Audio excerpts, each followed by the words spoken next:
BUMN Jakarta. Kali ini kita kedatangan 2 orang milenial yang sangat powerful yang akan menemani podcast kita pada hari ini. Nah, boleh nih langsung ya mbaknya nih perkenalin dirinya, boleh nama, tempat tinggal, terus dari mana asalnya, nama pacarnya juga disebut boleh. Aduh. Boleh Sade dulu aja. Oke. Halo semuanya, kenalin nama aku Sade, domisili aku di Tangerang dan saat ini aku merupakan mahasiswa semester 6 jurusan Teknologi Bisnis Digital di BRI Institute. Oke, kurang lebih kayak gitu sih Mbak.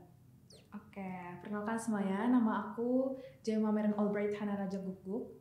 Aku kuliah di Presiden University, kebetulan semester akhir, dan saat ini aku sedang magang di BRI Pusat juga, Divisi Social Entrepreneurship and Incubation. Mungkin itu dulu. Asal aku Pontianak. Oke. Itu. Kalau Mbak Sade Gimana Mbak? asalnya? Aku asalnya dari Tangerang Mbak. Tangerang. Oh. Oke. Nah, kita kan akan ngomongin pada hari ini tuh kita mau ngomongin yang lagi lalu lalang di UMKM beberapa hari ini tuh Instagram. Dan beberapa teman-teman sih juga kayak kita ngomongin beberapa akun jualan Instagram. Nah, ini tuh kayak aku pengen nanya nih, kamu tuh lebih sering belanja di marketplace kayak toko ijo atau toko oren, atau belanja langsung di Instagram biar nggak ribet, tinggal chat aja penjualnya? Oke, siapa dulu nih? Aku boleh. Sweet boleh. Oke duluan. Kalau aku tergantung Mbak, kalau misalnya makanan dan aku tahu nih kayak teman aku punya jualan yang enak, aku prefer ke Instagram karena kalau di Instagram itu aku bisa ngelihat kayak updatean mereka selalu gitu kan, kayak selalu ada aja testimoni dan kebetulan kayak teman aku tuh selalu bikin profile Instagramnya, foto-foto produknya itu bikin kita ngiler banget gitu. Jadi kayak aku yang awalnya pengen nanti deh belinya gitu, tapi ngelihat testimoninya terus ngeliat profil makanannya enak banget, jadi aku beli langsung gitu. Jadi kayak tertarik karena Instagramnya itu ya apa membuat aku pengen beli aja lewat Instagram, lewat dia langsung gitu. Tapi kalau misalnya produk-produk kayak barang gitu, aku lebih prefer ke marketplace sih, karena aku bisa pilih banyak gitu kan banyak pilihannya juga, dan bisa di keranjangin biasa. Jadi aku bisa nanti belinya gitu, bisa Sampai dikeranjangin dulu. 99 plus. Iya. Kayak aku gitu sih. Kalau Mbak Sade? Kalau aku sendiri sih lebih seringnya mencari di Instagram ya Mbak untuk jadi produknya, karena kan biasa tuh kalau generasi kita tuh sering mainnya sosmed tuh kan, pasti kan sering banget iklan-iklan produk-produk barang yang kita cari itu sering muncul, dan kalau bisa kita tertarik pasti kita langsung mengunjungi Instagram produk tersebut kan. Nah dari situ tuh terkadang aku ngeliat produk-produknya dulu nih, oh ternyata oke banget nih, aku pengen beli, tapi aku juga ngeliat kemana sih arah pembelian penjualan tersebut, apakah ke WhatsApp atau misal ke marketplace. Kalau misalnya ada marketplace kan otomatis itu sudah terjamin lah ya keasliannya, sehingga aku nggak ragu lagi nih kalau misalnya aku pengen yang lebih simple melalui WhatsApp ataupun melalui Instagram kayak gitu Mbak. Iya. Kadang kan kita kalau misalnya ngelihat modelnya itu lebih menarik di Instagram ya. Tapi ketika ada link tree-nya mengarahkan ke marketplace, ya kita juga lebih senang lewat marketplace karena kan lumayan ya, ongkirnya gratis, potongan harga, biasalah cashback. Anak muda incarnya gratis ongkir. Ya betul banget. Terus tapi pernah gak sih kayak yang diarahinnya tuh kayak kan banyak juga ya bagus-bagus, tapi mereka tuh saking pengen mungkin kayak dibilangnya ya kayak premium, itu mereka sampai cuman masang di Instagram, sama dia ngarahinnya tuh nggak ada yang ke marketplace, justru paling kayak cuman kayak ke WhatsApp atau ke webnya. Itu menurut kalian gimana? Kalau misalnya ngarahinnya tuh hanya ke webnya, tapi mereka nggak berjualan di marketplace gitu? Oke, mungkin dari aku dulu ya. Kalau aku sendiri tuh yang pertama ngelihat dulu nih bio profilnya.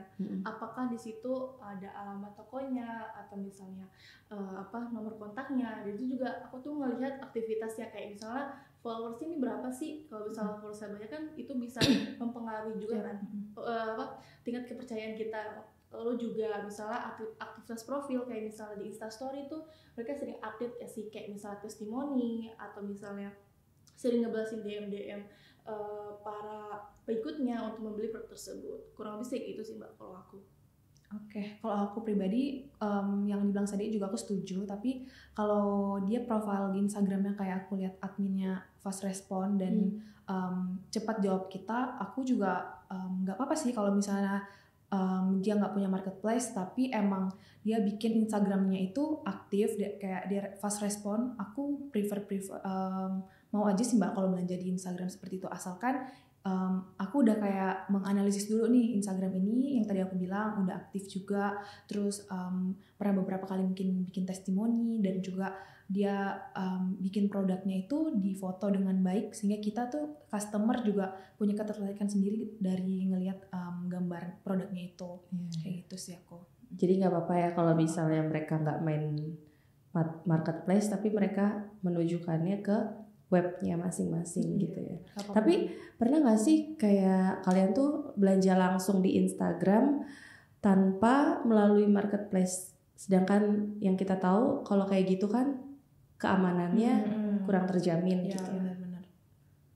Oke, kalau dari aku sih pernah sih Mbak, dan itu juga aku tuh ngelihat dari penggunaan Instagram ada namanya highlight ya. Itu kan banyak banget produk-produknya, katalog ataupun testimoninya. Terus juga misalnya mereka juga sering nge-upload nomor resip pengiriman. Itu tuh kadang membuat aku oke, ini bener kok. Jadi kayak ya udah aku langsung hubungin aja gitu adminnya, langsung pesen.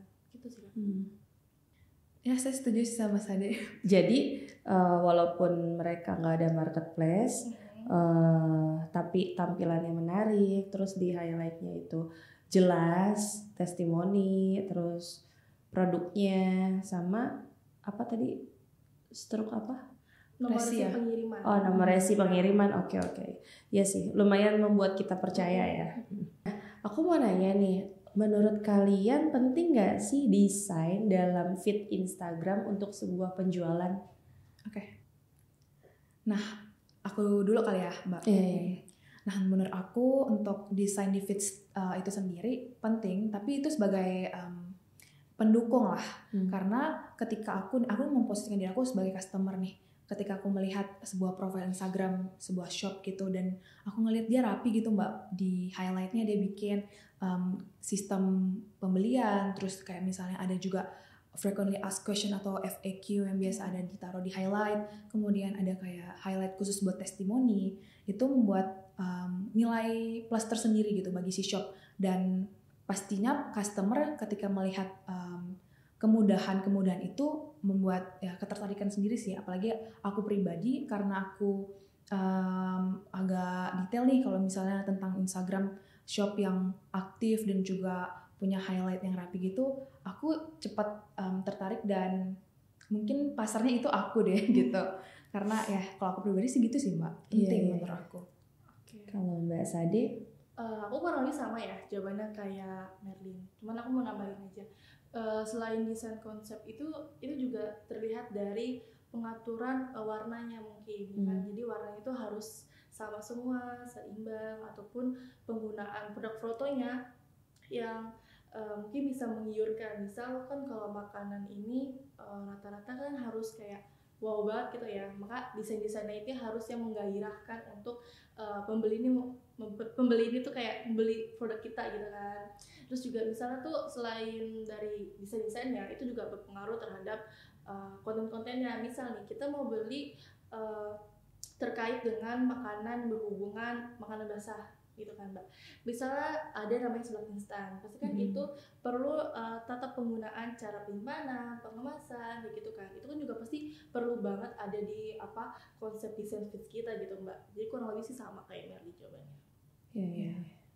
Kayak maksudnya tuh kalau yang tadi warna feednya sama, berarti dari awal dia ngupload plot sampai atas sama semua gitu. Iya. Jadi kuning semua atau senada aja gitu. Sebenarnya kalau menurutku sendiri itu cuma tergantung tergantung dari Packaging kali ya. packaging ataupun misalnya Logo shopnya bisa bener, juga. logo shopnya juga bisa. Yang penting tuh ketika customer melihat profil Instagram tersebut kayak wah ini tuh menarik banget ya.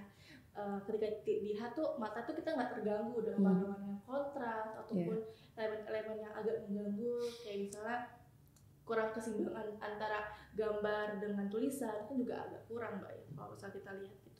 Dan juga selain buat menarik customer lebih, tapi menurut aku lebih ke kita bisa lihat loh kayak kesiapan shopnya. Kalau dia udah bikin fits yang rapi, oh berarti nih shop ini tuh udah ready gitu untuk bersaing di pasar gitu. Iya.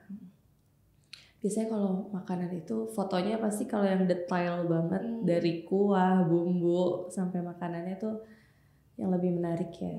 Menurut kalian penting gak sih kita itu sebagai yang punya shop di Instagram itu kita melakukan endorse ke beberapa influencer atau artis gitu untuk menunjang usaha kita juga gitu? Menurut kalian, nah nanti kalau penting kenapa? Kalau nggak penting kenapa? Oke. Kalau menurut aku sih penting lah ya, karena sebuah artis ataupun selebgram itu kan ada yang namanya fans ya. Itu tuh sebenarnya bisa mendorong karena biasanya tuh artis atau selebgram ini kan memberikan pengaruh ya, ataupun impact pada seseorang masyarakat. Jadi tuh itu tuh bisa mendorong untuk produk kita. Misal nih contohnya ini ada Fadil Zaidi, mungkin Mbak tahu ya, influencer di Faizal Zaidi. Fadil Zaidi. Menurutku itu tuh seorang selebgram influencer yang sangat menarik dalam produk marketing. Jadi kan biasanya tuh kalau misalnya influencer lain kayak cuma fotoin produknya atau misalnya cuma mereka menerima bahan dari kita, dia langsung repost aja gitu kan Mbak. Sedangkan kalau menurutku sebagai customer ataupun followers si Fadil Zaidi ngeliat produknya, dia tuh pakai produknya Mbak, dan dibuat sebuah kayak konten cerita ataupun yang unik banget. Unik banget sampai viral gitu. Jadi produknya kan lumayan banget ya. Itu menurutku kayak wah kayaknya kalau dipakai dia aja tuh oke. Gimana aku? Atau misalnya si Fadil Zaidi itu mempromosikan sebuah produk berupa makanan. Misal kayak dia tuh kayak ngasih tahu nih cara makannya gimana atau masakannya gimana. Kan jadi kita sebagai penonton yang udah lama ikutin dia kayak aduh nyiru banget deh, kayak gara-gara dia gue juga BM gak sih? Iya bener banget. Iya nggak sih Berlin? Setuju banget. Karena waktu aku lihat juga kayak influencer ngetes di sebuah produk atau kayak makanan gitu, pastinya aku merasa followers si influencer ini pasti ngeliat dong, dan juga produk ini jadi dapat engagement lebih dong dari customer lewat followers si influencer ini. Kayak gitu. Tapi apakah itu menjamin sebuah keberuntungan? Yang kita lihat juga kayak ngasih fee ke mereka juga kan harganya nggak sedikit gitu. Bener. Gimana tuh? Menurut aku sendiri itu pinter-pinteran kita memilih influencer. Semisal kan banyak banget ya selebgram ataupun influencer yang berada di bidangnya masing-masing. Kayak misalnya Tanboyku dia lebih ke vlogger makanan. Mungkin kita ini sebagai UMKM makanan kita bisa mencari selebgram ataupun influencer yang berhubungan dengan bidang itu dengan makanan, kayak misal testimoni gitu-gitu Mbak. Cuma mungkin bisa juga nih misalnya UMKM yang lebih bidang ini ke fashion dan lain-lain, itu mungkin bisa menggunakan kayak misalnya Fuji atau misalnya Aukarin ataupun artis-artis yang memang dunia dia itu ada di dunia fashion, misalnya kayak OOTD gitu-gitu Mbak. Karena bisa kayak gitu sih kalau aku. Tapi ada juga nih, jadi ada beberapa sales endorse itu tuh menawarkan sesuatu beberapa artis, misal nih misalnya artis yang lagi padahal beritanya nggak bagus gitu, tapi dipasarkan untuk endorse karena ya lagi naik viral, aja gitu. Kayak orang-orang pasti bakal ngunjungin profilnya gitu ya. Terus kayak kesempatan buat itu baik nggak sih? Iya banyak banget sih. Jadi kan kalau kayak gitu nggak ngelihat bidangnya kan. Tapi kalau menurutku sendiri sih itu merupakan sebuah strategi marketing Mbak ya.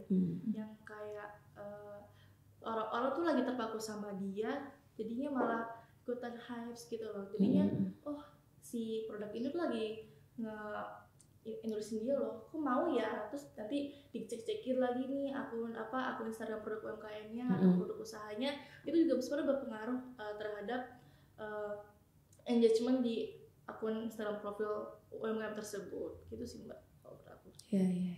Oke. Kalau aku pribadi mungkin teman-teman yang nonton banyak UMKM yang benar-benar mikro banget, kayak berpikir kalau nge-endorse artis yang udah besar banget mungkin kayak nggak ketutup gitu kan biaya dari penjualannya dibandingkan dengan dia nge-endorse artis-artis besar gitu. Tapi kalau aku pribadi back again gitu kepada kemampuan si shop ini, apakah dia ingin pengen signifikan dalam keuntungannya ataupun cari customer, atau ingin yang benar-benar pelan-pelan dulu, karena itu tergantung sama shopnya. Kalau ingin yang bertahap atau pelan-pelan gitu, sebenarnya dia bisa kayak nawarin ke kerabat dekat dulu sih terlebih dahulu. Terus kalau udah ke kerabat dekat kan kita gampang gitu, kayak misalnya suruh mereka setelah beli makanan kita tolong dong dibantu promosiin, terus nanti tinggal kita nge-repost gitu kan, itu udah dapat engagement juga. Nah itu bisa kalau misalnya pengennya pelan-pelan. Tapi kalau pengen kayak gue udah ngerasa nih kayaknya cukup penghasilan dari produk ini untuk bisa nge-endorse artis, kalau udah merasa kayak gitu boleh untuk keluar di zona nyaman dan mungkin siapin budget yang lebih untuk nge-endorse artis. Karena kita juga ngeliat kan kalau misalnya artisnya juga aktif nge-review barang-barang produk juga, pasti followers yang ngeliat tuh banyak juga, dan mereka kadang-kadang ngikut gitu loh, kayak percaya juga sama si influencer ini gitu. Kalau punya budget yang lebih sih, aku mikirnya gitu sih Mbak. Iya. Harus menabung dulu. Oke.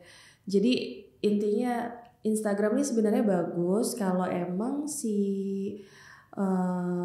shop tersebut tuh kayak niat dan rapi, terus juga kayak mendukung ya feednya, kontennya, isi kontennya, terus sama aktif juga, ya nggak sih? Udah gitu dia pasti harusnya mengarahkan penjualannya atau pembeliannya itu ke arah entah marketplace atau dia harus ke CS dulu di WhatsApp-nya gitu nggak sih? Yeah. Nah udah gitu kan kalau misalnya di Instagram memang kan lebih banyak penipuan, hoax.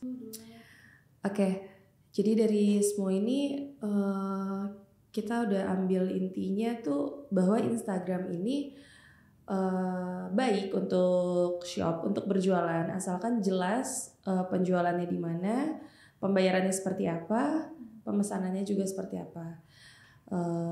Dan Instagram ini juga yang perlu kita ketahui banyak juga penipuan di Instagram dan berita-berita hoax kan di Instagram. Jadi itu yang perlu kita waspadai dan hati-hati. Nah, kalau dari semua ini, jadi kalian lebih pilih mana? Untuk memilih shop yang di Instagram atau di marketplace? Kalau aku sih lebih milih marketplace Mbak, karena yang pertama lebih aman ya kan, meskipun ada Instagramnya tapi terlihat lebih aman aja gitu Mbak. Terus juga yang kedua pembayarannya juga lebih jelas kan. Lalu dan ketiga pasti ada gratis ongkir, dan diskon promo lainnya. Pasti tetap marketplace nomor 1 ya. Kalau Mbak Merlin? Kalau aku juga marketplace, tapi tentang Instagram itu sendiri, aku juga sangat terbantu sebenarnya untuk mengenali produk itu lebih lagi gitu. Kayak misalnya dia memang connect nih ke marketplace gitu, tapi aku mengenal produk itu lebih lagi sebenarnya dari Instagram mereka. Ya, tapi betul. untuk membelinya, aku memang prefer ke marketplace gitu, karena emang incar gratis ongkir juga dan lebih mudah juga dalam pembayarannya sih Mbak, aku mikirnya gitu. Iya. Gitu. Kayaknya kita samaan ya, ngelihatnya di IG dulu, di yang shop IG-nya tuh. Soalnya foto-fotonya menarik-menarik banget ya, bikin membantu banget Mbak itu. Iya, aduh pengen beli tapi dompetnya nggak mendukung. Tuh bonus skill aja deh. Harus nabung dulu. Iya. Tapi ujungnya nyari nama tokonya, kita lihat dulu nih apa nih nama tokonya, terus kita cari di marketplace. Oh ada, alhamdulillah. Iya benar banget. Ntar disamain lagi nih marketplace ini sama marketplace ini murahan mana ya? Iya bener kan, diskonnya gedean mana ya? Nah, itu yang kita cari. Bener banget. Tapi kalau aku pribadi sebenarnya both Instagram sama marketplace tuh punya masing-masing kelebihan kekurangannya sih. Iya. Dan kayak walaupun kita tahu kan tadi Mbaknya juga udah bilang kayak Instagram banyak penipuan, Kalau kita perluas gitu pemikiran kita, sebenarnya penipuan itu ya beberapa persen lah kemungkinannya. Tapi Instagram juga banyak loh membantu gitu untuk UMKM mempromosikan lebih lagi produknya gitu. Tapi emang itu depend sama customernya sih, harus lebih pintar-pintar juga. Karena Instagram sangat membantu untuk mempromosikan produk-produk UMKM sebenarnya. Iya, dan Instagramnya lebih cocoknya untuk katalognya ya. Iya benar banget. Katalognya. Mungkin memang dimaksimalkan di katalognya, dan gambar promosinya memang di Instagram gitu. Iya benar. Katalognya di Instagram, penjualannya diarahkan ke marketplace. Asing ya kayak gitu sih Mbak. Iya, cakep banget. Keren banget sih. banget.